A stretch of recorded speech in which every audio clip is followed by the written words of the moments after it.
এবং চীন যে একটা পাল্টা হুঁশিয়ারি দিয়েছে আপনি দেখেছেন? মানে চীন মার্কিন নিষেধাজ্ঞার পাল্টা ব্যবস্থা নেওয়ার হুঁশিয়ারি দিয়েছে চীন। আ চীন যুক্তরাষ্ট্র তো কর্তৃক আমেরিকা শিপ তো পার করতেছে। হরমুজ দিয়ে কই চীনের হুম, একটা শিপের উপরে তো আমেরিকা একটা গুলিও করতে পারেনি। কোন তার একটা চীনে যুদ্ধ জাহাজ চীনের কোন জাহাজের সামনে এসে ব্লকেট করতে পারেনি তো এখন পর্যন্ত। ও দুর্বল দেশগুলোর দাবড়ায়। এগুলো কোনো লাভ আছে? চীন আমাদের কি বিরুদ্ধে ওই দাবড়ায়। নিষেধাজ্ঞার কথা বলছে? যেগুলো হরমুজ প্রণালীতে যে অবরোধ করে রেখেছে সেই নিষেধাজ্ঞার কথা বলছে নাকি এখানে অন্য কিছু বলছে? যেটা বলছে যে যুক্তরাষ্ট্র কর্তৃক চীনা কোম্পানিগুলোর উপরে আরোপিত নতুন নিষেধাজ্ঞাকে অবৈধ আখ্যা দিয়েছে এবং তীব্র হ্যাঁ, হ্যাঁ। সমালোচনা করে আমি বলি, হুঁশিয়ারি বলি, দিয়েছে। বলি এতক্ষণে হুম, পেয়েছি নিউজটা আছে। হুম, চীনের ৪০ টা শিপিং কোম্পানির উপরে আমেরিকা দিয়েছে। হুম, স্যাংশন দিয়েছে। তো চীন হুম, হুম, থুড়াই কেয়ার করে। চীন হুম, হুম, থুড়াই কেয়ার হুম, করে। চীনের ওই স্যাংশনে কি এই ৪০ টা আমেরিকার যে ৪০ টা আছে কোম্পানি শিপিং সরি চায়নার যে ৪০ টা শিপিং কোম্পানি কি থামবে? চায়না তার হুম, নিজস্ব হুম, গতিতে শিপিং কোম্পানিগুলোকে এক্সিকিউট করবে। সুতরাং এগুলো হুম, বলে লাভ নেই। এগুলো হচ্ছে তো এই স্যাংশন দেয়, ওই দেয়, ট্যারিফ দেয়, অমুক দেয়। উনি ওই ডোনাল্ড ট্রাম্প তার কথা চীন কেয়ার করে? তার হুম। ৪০ টা ইয়ের উপরে স্যাংশন দিয়েছে আপনার কি যেন বলে শিপিং কোম্পানির উপরে। Who cares? China does not care for this at all. আরেকটা নিউজ দেখেছেন? মানে আমরা শেষ করব। ডোনাল্ড ট্রাম্প বলতেছে যে অ্যাপস্টাইনের ইস্যুতে ডোনাল্ড ট্রাম্প বলতেছে যে, "আমি কাউকে দর্শন করিনি।"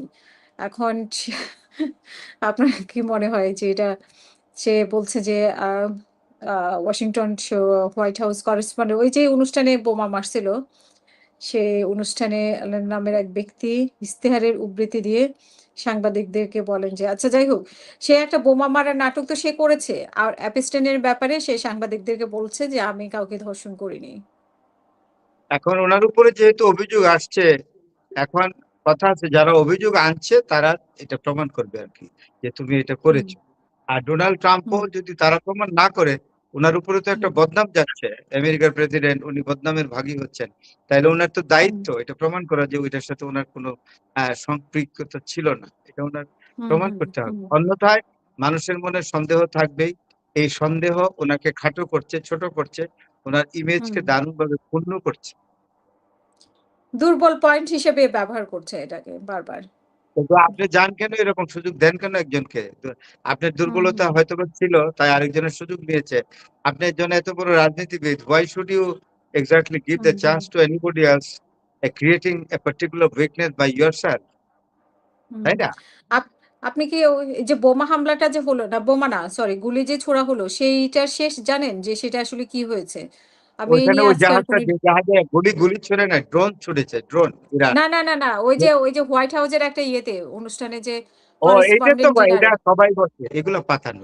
এদের কোনো অথেন্টিসিটি নাই। এটার কোনো একটা ভিত্তি নেই। পাগল, একটা ইনসেইন পাগলকে বোধহয় ধরে নিয়ে আসছে। সে নাকি ইঞ্জিনিয়ার ছিল নাকি এভরিথিং। হুম, হুম, হুম। আমার কাছে সবাই বলতেছে it is a staged drama, nothing hmm, more. Hmm, hmm. Drama this ছাড়া থিং কিছু হ্যাজ না। Been this this this thing has been staged. আচ্ছা ফরাদ ভাই যে বিষয়টা নিয়ে শেষ করব। খুবই মর্মান্তিক একটা ঘটনা ঘটে গেছে। বাংলাদেশী ২ জনকে সেখানে হত্যা করা হয়েছে। নিশ্চয়ই দেখেছেন যে ২ জন স্টুডেন্ট, খুবই ব্রিলিয়ান্ট স্টুডেন্ট। আ এটার পেছনে আসলে কারণ কি থাকতে পারে সেটা তো আমরা এখনো যদিও স্পষ্ট জানি কিভাবে না। কিন্তু কিভাবে একজনকে কিভাবে গ্রেফতার করা হচ্ছে। কিভাবে আমার কাছে আসেনি বোধহয়। বলেন কিভাবে এটা হইলো? কোথায়? ওই যে ২ জন শিক্ষার্থীকে যে ইয়ে করেছে, হত্যা করেছে, তাদের আরেকজন ফ্রেন্ড মনে হয়। আর ২ কারা বাংলাদেশী হত্যা করে? শিক্ষার্থী। কোন ২ দেশে? বাংলাদেশী যুক্তরাষ্ট্রে। ওই যে এজন্য কয়েকদিন হয় থেকেই এখন। হ্যাঁ, ২ বাংলাদেশী শিক্ষার্থীকে যে হত্যা করেছে, নিখোঁজ ছিল ১ম এ ১০ দিন মনে হয়। তারপরে ও যেয়ে হত্যা আচ্ছা, করল। আচ্ছা। হ্যাঁ, হ্যাঁ হুম, হুম, পেয়েছি। পিএইচডি ছাত্রী। হুম, একজন হুম। ছাত্র, একজন ছাত্রী পিএইচডি ডক্টরেট ডিগ্রি হ্যাঁ, করতেছে। জামিল লিমন তো আর ওরা নাহিদ, নিখোঁজ ছিল, এটা নাহিদা। আমেরিকাতে হয়। আমেরিকাতে হুম, আমি শুনেছি যে ব্ল্যাকরা এটা করে অনেক সময়। হুম, অথবা আমেরিকাতে এদের পিছনে কোনো শত্রু ছিল কিনা আমি জানি না। একটা মেয়ে, একটি ছেলে। তারা হুম, পিএইচডি হুম। করছিল। এতক্ষণে মনে হইছে আমি ক্লিয়ার বুঝতে পারলাম। তাদের এক ফ্রেন্ডকে কিন্তু গ্রেফতারও করেছে। তাদেরই সাথে থাকতো আরকি। তো ওই ছেলে হতে আর ওই পারে মেয়ে এটা মেবি, হুম, হুম, ফ্রেন্ডকে হুম, যদি গ্রেফতার করে জিজ্ঞাসাবাদ করে, তাইলে যদি হুম, ফ্রেন্ড হুম, এটার জন্য দায়ী হয়, তাহলে বেরিয়ে আসবে। আর অন্যথায় এটা আরো ফার্দার ইনভেস্টিগেশন এ বের করতে হবে। ২ টা হুম, হুম। প্রমিজিং ইয়াং ছেলে-মেয়ে এভাবে মারা গেল। এটা খুবই দুঃখজনক। খুবই দুঃখজনক ব্যাপারটা তাদের আমার খুব যেটা মানে একটু অনুমান হয় আরকি। ধরেন ওরা ৩ জনই তো ফ্রেন্ড ছিল। আর যে ছেলেটার দোষী বলতেছে আরকি, সেই ছেলেটাও অনেক মানে ট্যালেন্ট। ক্যালিফোর্নিয়ার মানে নাগরিকত্ব তার। সে নিজেও রাইট। মানে ইঞ্জিনিয়ারিং পড়া। তো ৩ জনই অনেক ট্যালেন্ট। এখানে প্রেম ঘটিত ব্যাপার হতে পারে যে ছেলে ২ টা ছেলে-মেয়েকে হত্যা করা হয়েছে, তারা আসলে একজন একজনকে পছন্দ করত। এরকমই আসলে নিউজটা দেখেছি আরকি, স্টোরিটা। তো প্রেম ঘটিত কারণ হতে পারে যাই হোক গন্ডগোল। ২ জনই তো মারা গেছে। শোক হুম, সন্তপ্ত পরিবারের প্রতি সমবেদনা জানাই, গভীর সমবেদনা জানাচ্ছি। হুম।